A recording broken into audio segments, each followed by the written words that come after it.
Prime Minister, good morning. Good morning, Michael. What are your experts telling you about how likely this vaccine project will succeed more than the others that are being worked on? Well, it's strong prospects, and that's why they've advised that we proceed with this and to come to the conclusion with AstraZeneca will give us the opportunity to be in the front of the pack and to be able to manufacture the vaccine here and make it available to all Australians. Timing of that, well, it's still a bit unsure at this point, but we would hope early next year. If it can be done sooner than that, then even better.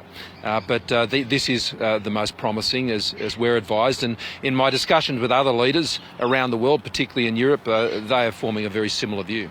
OK, if it does succeed and it's rolled out in Australia, who is first of the queue, front of the queue here? Well, that will be determined by the medical advisors and how that program is rolled out. I mean, the trials are not yet fully completed, and that would help them form that view. I should stress, though, that it won't be the only one that Australia will be taking a position on.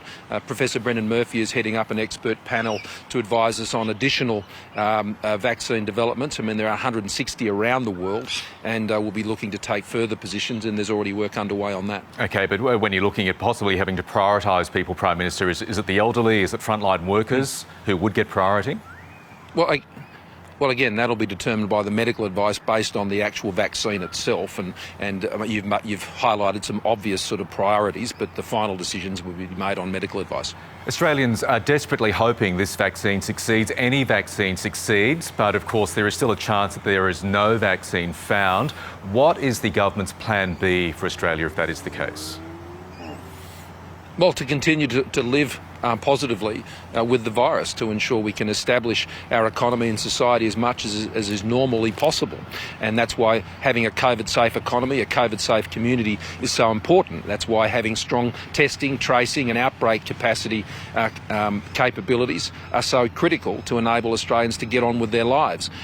We are working towards and hoping for and planning and preparing for a vaccine, but equally at the same time you need to ensure that you can reopen your economy and you can get on top of the outbreaks that are there. I mean, New South Wales has led the way in containing outbreaks. We've obviously had terrible events in Melbourne and Victoria, but very pleased to see that corner is turning in Victoria, and that's welcome news, although there's still many weeks ahead of us yet. We've got the security guard testing positive for coronavirus working at a Sydney hotel. Are you seeking answers from Gladys Berejiklian on that? Well, they're following all those matters through. I think that's been one of the excellent responses of New South Wales, particularly over these many months now, and in dealing with the many outbreaks that they've been able to get on top of. And I have confidence that they'll be able to do the same thing here. Now, their track record on dealing with this is strong. A lot of the borders around Australia, it looks as though realistically could be shut not just towards Christmas but past Christmas. Do you understand or do you appreciate the premiers and the chief ministers are doing this to protect their own citizens?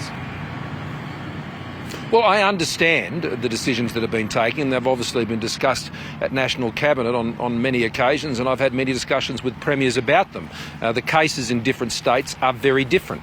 Obviously, the New South Wales-Victorian border was a discussion I was directly involved in with both premiers, and we've been quite involved in supporting both of the states to ensure that those borders work as best as they can. They're incredibly disruptive, though, and I appreciate the work particularly New South Wales has done recently in making things a bit more workable, particularly those working in the agricultural sector. I'm working with all those premiers who have borders at the moment on ensuring that Australians can get medical access. I thank Premier Marshall for the work he's done with me, as well as the New South Wales Premier most recently. We're dealing with those on a case-by-case basis, and we're making some progress there. But I understand what they're seeking to do, but it's important that all premiers act on the basis of transparent medical advice.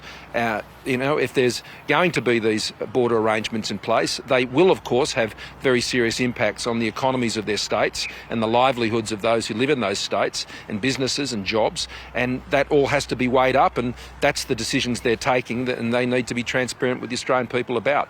Prime Minister Daniel Andrews, the Victorian Premier, says the buck stops with him when it comes to the hotel quarantine bungle. So does the buck stop with you as Prime Minister for the litany of aged care failures?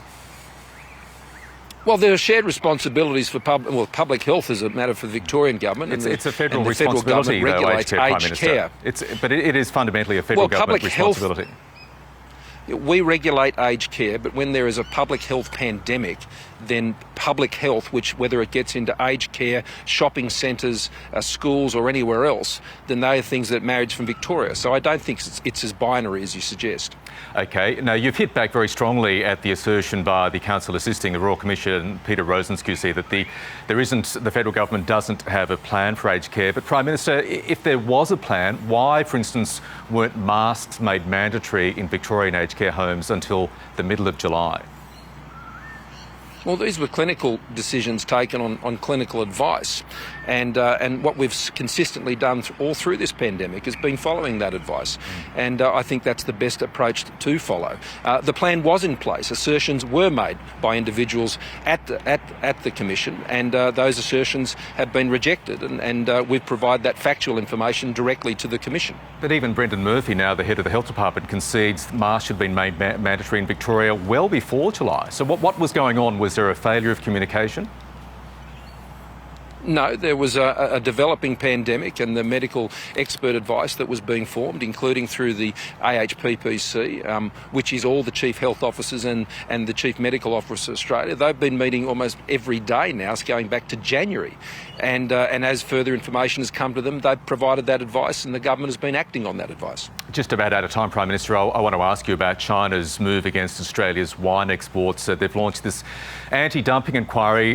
Many winemakers say this is patent nonsense. And I know there has been, I guess, radio silence on the diplomatic front with China for many months now. But would you consider trying to get in contact with China's president to assert Australia's position here? Well, we will be pursuing this case, as you'd expect. We take it very seriously. We reject absolutely any suggestion of Australian wine being dumped in China. I mean, it's the second highest priced wine in China, and of the highest quality.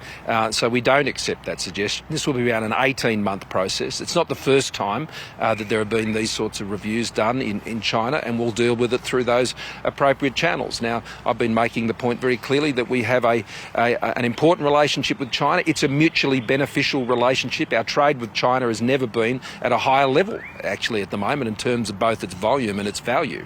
And so, despite the issues that you've referred to, the trade continues. But where there are risks to that, whether it's on wine or barley or meat or coal even, then we will continue to pursue those issues directly with the Chinese government, as we always do. Prime Minister, we'll leave it there. Appreciate you joining us this morning.